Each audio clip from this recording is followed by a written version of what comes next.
નમસ્કાર મિત્રો, આજે આપણે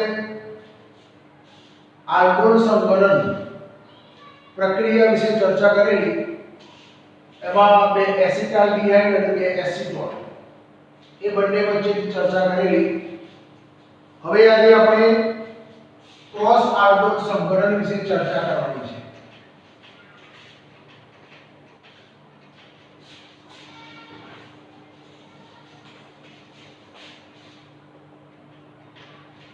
क्रॉस आल्कोहोल संघनन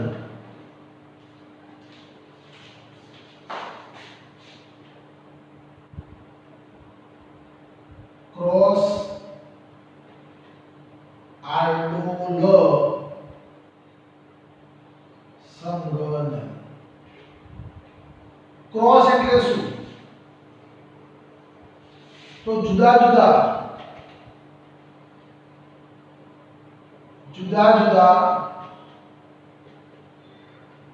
કાર્બન ધરાવતા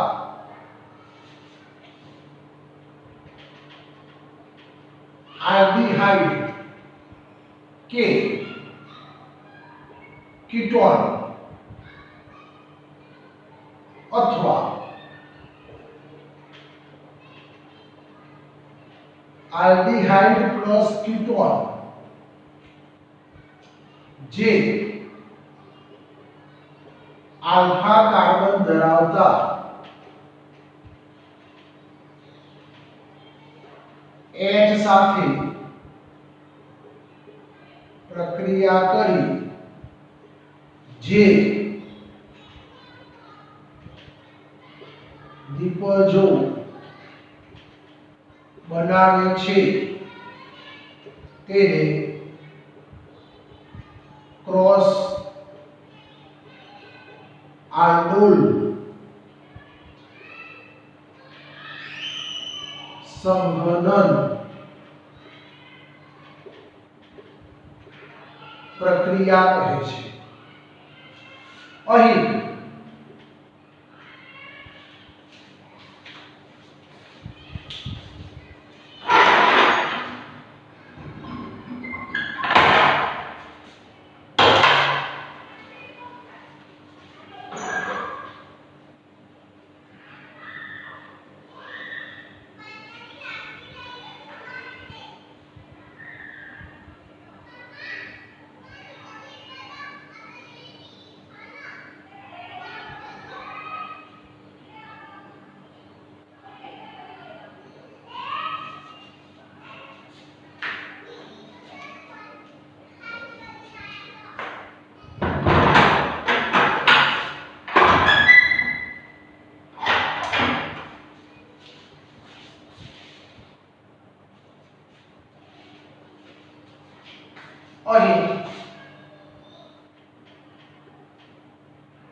क्रॉस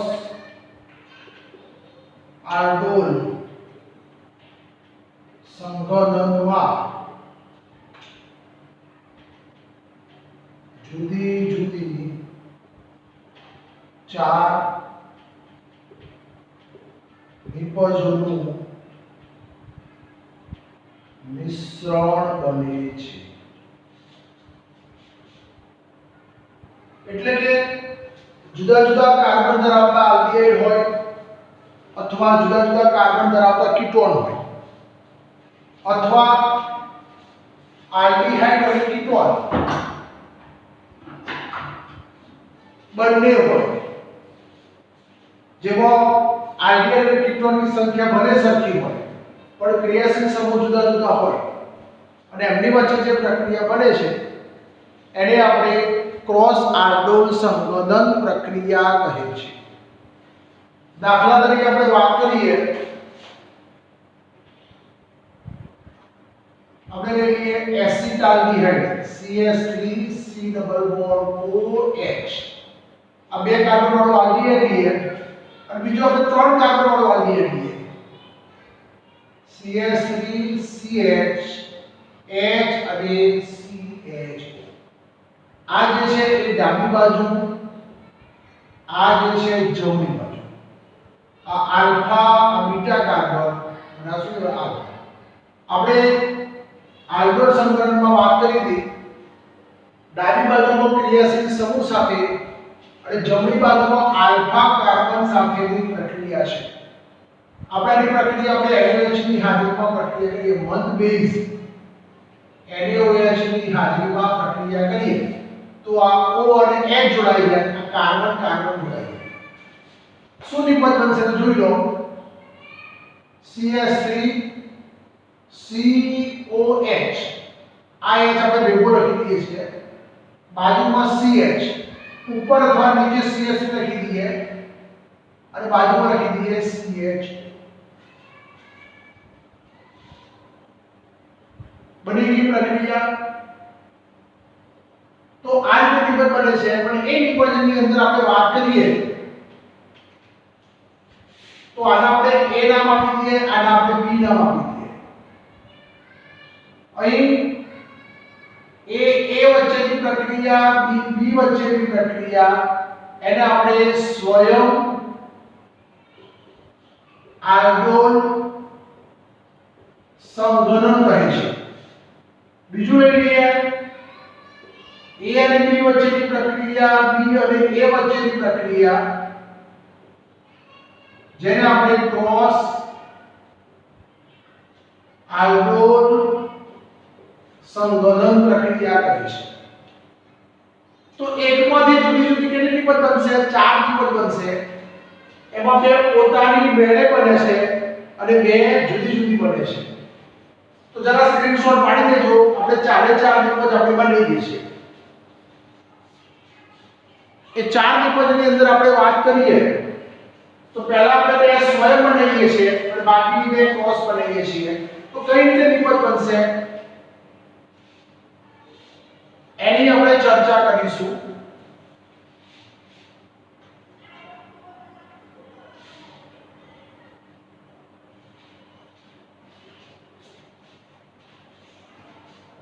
તો સ્વયંની અંદર વાત કરીએ A વત્તા A, CH3COOH, અહીંયા CH3CH2, મંદ NaOH. તો અહીંયા O જોડે H જોડાય, આ કાર્બન કાર્બન જોડાઈ જાય, આ બંધ તૂટી જાય. તો સૂત્ર બનશે CH3CHOH CH2CHO. આ એક નિપજ બની. બીજાની અંદર લઈએ B વત્તા B, CH3CH2CHO. અહીંયા ક્રિયાશીલ સમૂહ અને અહીંયા આલ્ફા કાર્બન. હવે આલ્ફા કાર્બન તો અહીંયા વધારાનો કાર્બન બીટા જે છે એને આપણે ઉપર લખી દઈએ, નીચે H લખી દઈએ અને S લખી દઈએ CHO. આની પ્રક્રિયા આપણે મંદ NaOH સાથે કરીએ તો ફરીથી એની એક વસ્તુ આ બંધ તૂટી જશે. O જોડે H, કાર્બન કાર્બન જોડાઈ જશે. CH3CH2 CHOH CH3CH2. આ જે બે નિપજ બની છે આ બંને નિપજને કઈ કહેવાય છે? સ્વયં. મેં જે લખી આપવા. હવે આ પ્રક્રિયામાંથી આપણે પાણીનો દૂર કરીએ, -H2O. શું નિપજ બને? CH3. આ બંને કાર્બન વચ્ચે શું થશે? Double bond. CH3 CH double bond CH CHO. એ જ રીતે આપણે અહીંયાથી પણ આપણે શું કરીશું? અહીંયાથી એક દૂર કરીએ છીએ, CH3 CH double bond CH CH3 CHO. તો પોતાના જ અણુ વચ્ચે જે પ્રક્રિયા બને છે એને આપણે સ્વયં આલ્કોહોલ સંઘનન કહે છે. તો આ સ્વયં આલ્કોહોલની પ્રક્રિયા પૂરી થઈ ગઈ. હવે આપણે કઈ લેવી છે? ક્રોસ આલ્કોહોલની. આ જે બે પ્રક્રિયા જે કઈ હતી? પ્રક્રિયા લઈએ કઈ થશે? ક્રોસ આલ્ડોલ સંવર્ધનની પ્રક્રિયા આપણે લઈએ છીએ.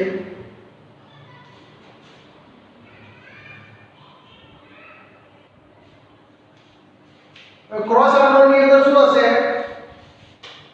એમાં એક પ્રક્રિયા આ બીજી પ્રક્રિયા. હવે ત્રીજી પ્રક્રિયામાં A + B.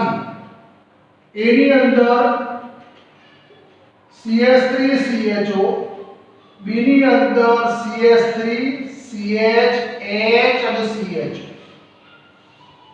આપણે પહેલા પણ લીધેલું, ડાબી બાજુ ક્રિયાશીલ સમૂહ, જમણી બાજુ આલ્ફા કાર્બન. બીટા કાર્બનને આપણે અલગ દર્શાવ્યો. ચલો આ બંને વચ્ચે પ્રક્રિયા કરીએ મંદ NaOH ની હાજરીમાં. તો શું થશે? O અને H જોડાઈ જશે, કાર્બન જોડે કાર્બન આ બંધ તૂટી જશે. તો સૂત્ર શું થશે? CH3 CH OH CH CH3 CHO. આ પ્રક્રિયામાં શું થાય? H2O. અહીંયાથી OH જાય, આ કાર્બન પરથી આપણે H દૂર કરીએ. CH3 CH double bond C, નીચે CH3 બાજુમાં CHO.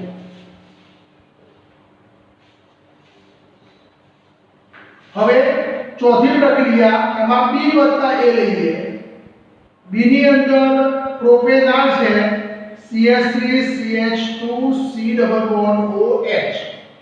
ડાબી બાજુમાં ક્રિયાશીલ સમૂહ, જમણી બાજુમાં આલ્ફા કાર્બન CH2H CHO. તો શું થાય?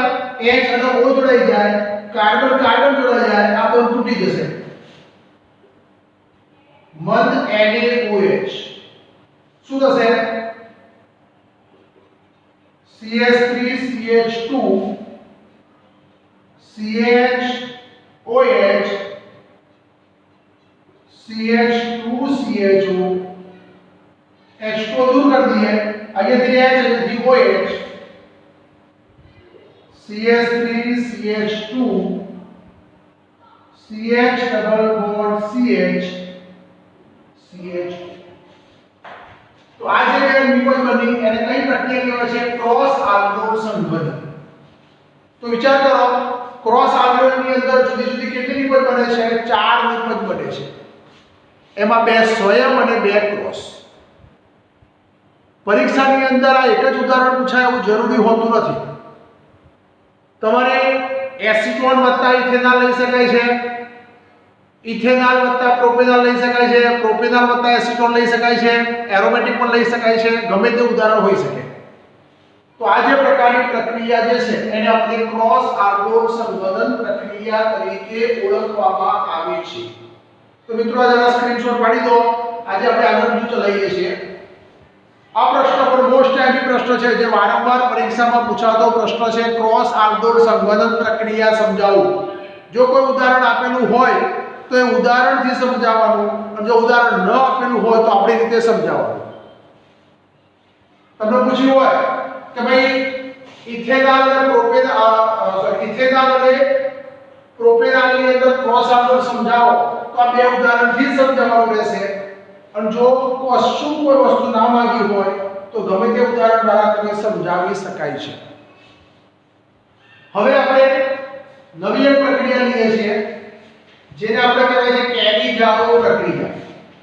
કેની-જારો પ્રક્રિયા એટલે શું? તો જુદા જુદા બે ક્રિયાશીલ સમૂહમાં અથવા એક જ સરખા ક્રિયાશીલ સમૂહમાં એકના આલ્ફા કાર્બન ઉપર H પરમાણુ ન આપેલો હોય તો એવી પણ આપણે ક્રોસ આલ્ડોલ પ્રક્રિયા લઈએ છીએ. પછી આપણે કેની-જારો લઈશું.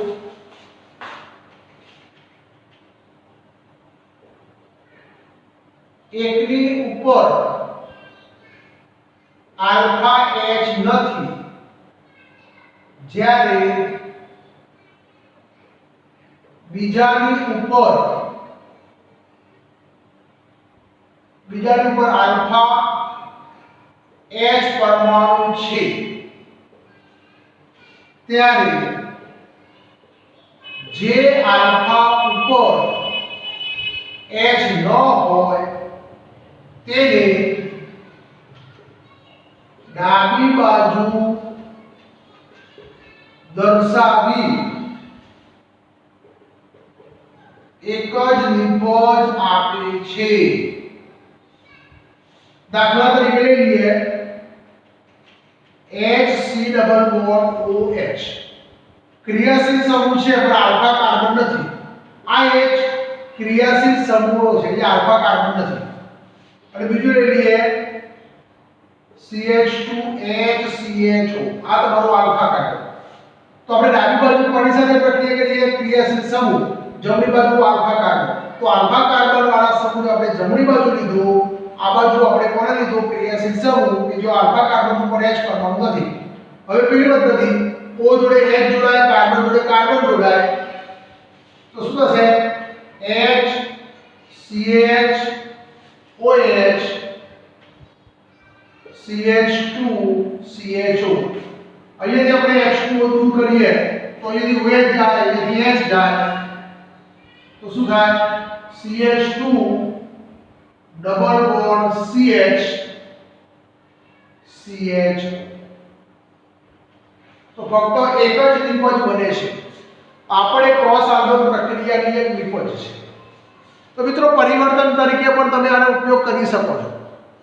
એટલે આવી ઘણી બધી પ્રકારની પ્રક્રિયા હોય તો પણ તમને નિપજ મળે છે। દાખલા તરીકે હું કીધું હોય કે ધારપીઆઈ માંથી સેલિસાલ્ડિહાઇડ બનાવો,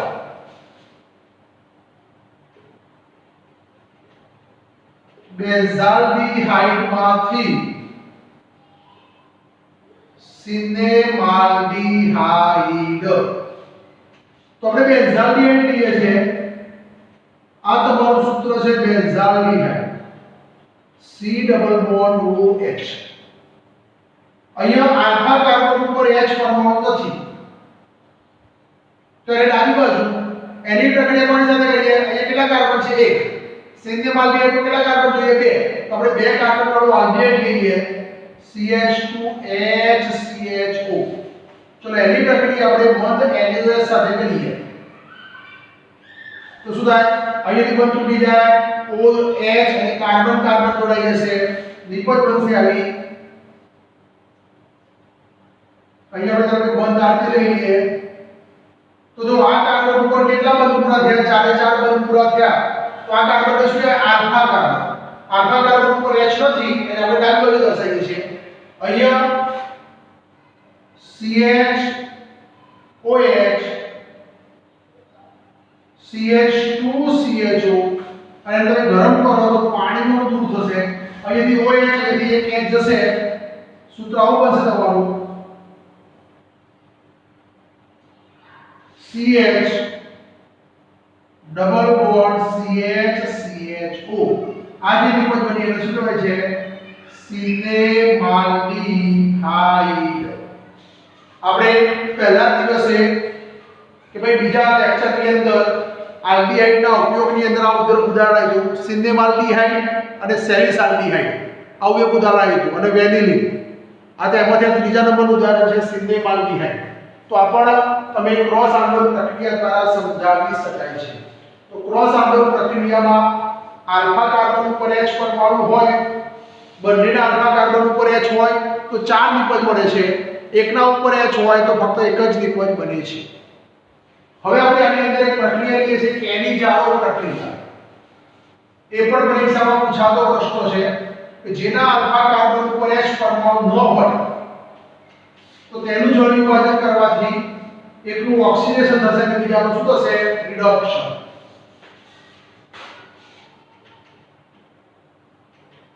કેની-જારો પ્રક્રિયા।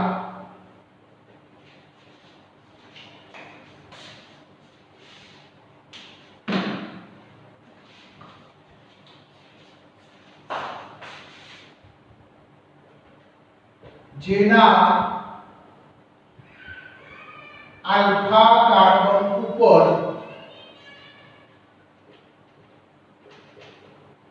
H પરમાણુ ન હોય ત્યારે તેનું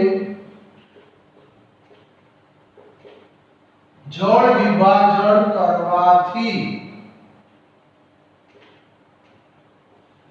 એક પદાર્થનું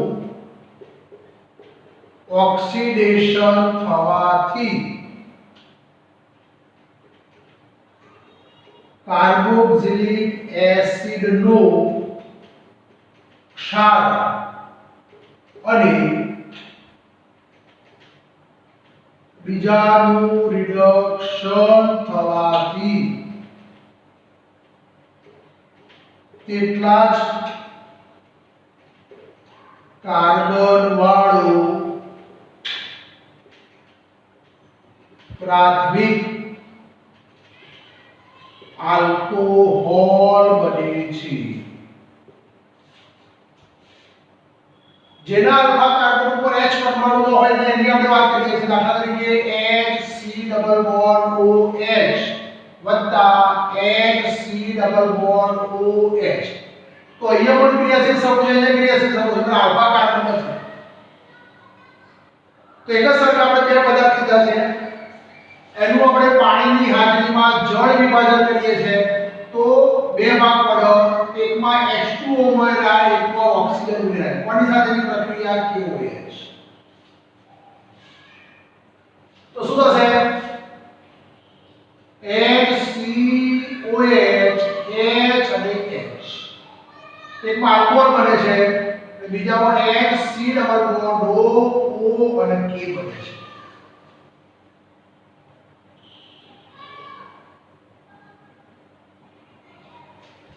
તો અહીંયા તમારો 1 ડિગ્રી એટલે કે મિથેનોલ બને છે અને અહીંયા પોટેશિયમ મિથેનોએટ. આમ તો કાર્બોક્સિલિક એસિડ બનતો હતો અને એનું તમે KOH સાથે પ્રક્રિયા કરો તો ફરીથી H2O દૂર થાય અને પોટેશિયમ કેવો બને તમારા બને છે? એસ્ટર સંયોજન બને છે. તો આવી જે પ્રક્રિયા જે છે એને આપણે કેનિજારો પ્રક્રિયા કહીએ છીએ. બીજી પ્રક્રિયામાં આપણે ધારો કે બેન્ઝાલ્ડિહાઇડ લઈએ. બેન્ઝાલ્ડિહાઇડ ની અંદર આપણને ખબર છે કે આ કાર્બનની વાત કરીએ તો આ જે કાર્બન આ મોટો જે લીધો છે કાર્બન છે આલ્ફા. તો આલ્ફા કાર્બન ઉપર એક પણ H પરમાણુ આવેલો નથી, કારણ 4 બંધ પૂરા થાય છે. એના કેટલા મોલ લઈએ છે? 2 મોલ. એનું તમે H2O ની હાજરીમાં KOH વડે પ્રક્રિયા કરો તો એકનું રિડક્શન થશે અને બીજાનું ઓક્સિડેશન. તો રિડક્શન થવાથી તેટલા જ કાર્બન વાળું પ્રાથમિક આલ્કોહોલ બને છે જેને કહેવાય CH2OH અને બીજાનું ઓક્સિડેશન થવાથી એનો પોટેશિયમ ક્ષાર બને છે C ડબલ બોન્ડ OK. આને કહેવાય છે પોટેશિયમ અથવા સોડિયમ બેન્ઝોએટ અને આને કહેવાય છે બેન્ઝાઇલ આલ્કોહોલ.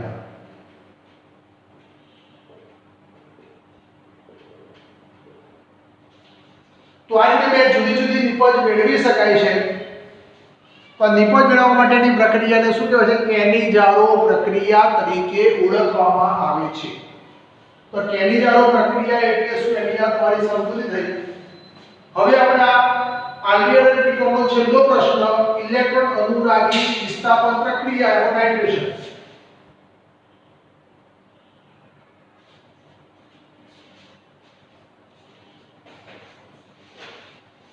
આલ્ડીહાઇડ અને કીટોનનો છેલ્લો પ્રશ્ન જે છે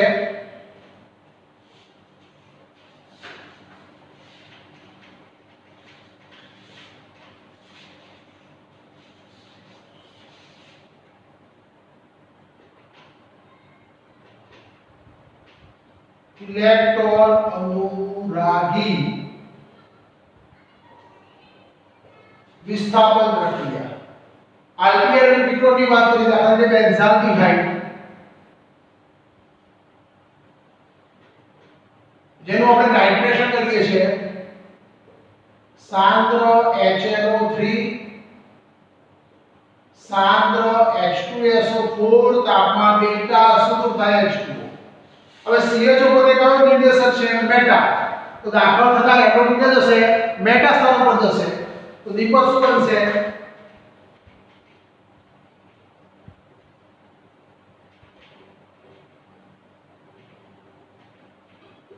મેટા નાઇટ્રો બેન્ઝાલ્ડિહાઇડ। આલ્ડિહાઇડ ની વાત કરીએ જે તે કીટોન ની વાત કરીએ છીએ, બેન્ઝીન ઉપર COCH3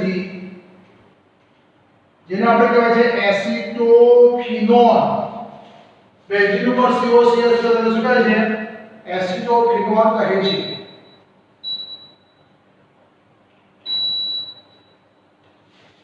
તો એસિટોફિનોન ઉપર આપણે નાઇટ્રેશન કરીએ છીએ, સાંદ્ર HNO3 સાંદ્ર H2SO4 તાપમાન ડેલ્ટા શું થાય છે? તો COCH3 પણ મેટા નિર્દેશક છે, તો દાખલ થનાર સમૂહ કયો જશે? મેટા સ્થાન પર COCH3 અને અહીંયા NO2, તો શું કહેવાય? Meta nitro એસિટોફિનોન। તો આપણે આલ્ડિહાઇડ અને કીટોનની બધી જ પ્રક્રિયાઓ પૂર્ણ કરી। છેલ્લે આપણે એના ઉપયોગોની વાત કરીએ તો કેટલાક ઉપયોગો આપણે આગળ જોઈ ગયા હતા। સુગંધીદાર પદાર્થ તરીકે જેમ જેમ કાર્બનની સંખ્યા વધે એમ આલ્ડિહાઇડની સુગંધીમાં વધારો થાય। ફોર્માલ્ડિહાઇડનું જલીય દ્રાવણ 40% જલીય દ્રાવણ, HCHO નું 40% જલીય દ્રાવણ જેને શું કહીએ છે?